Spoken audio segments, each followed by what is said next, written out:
भाऊनो सकाळी उठलो लवकर आणि या बिबट्याच्या नक्क्या दिसल्या रिसॉर्टवर. बिबट्या बघायचा असेल तर व्हिडिओ शेवटपर्यंत बघा. असं सकाळी उठलो लवकर आणि जरा शेकत बसलो. थंडी होती हो. चहा पिला. चहा पिल्यानंतर बॅट बॉल खेळलो. बॅट बॉल असं खेळत होतो तेव्हा म्हणलं जरा पवाय जाऊया वारणा नदीला. आपल्या कसं आहे स्वच्छ पाणी, असं पाणी वारणा नदीचं. आपल्याकडे हीच नदी आहे.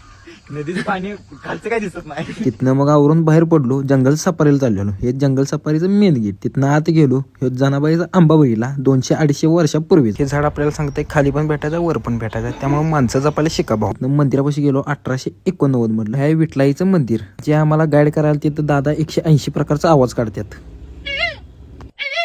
जगातील खूप दंगा करणारा पक्षी बॅबलर. तिथनं बाहेर पडलो.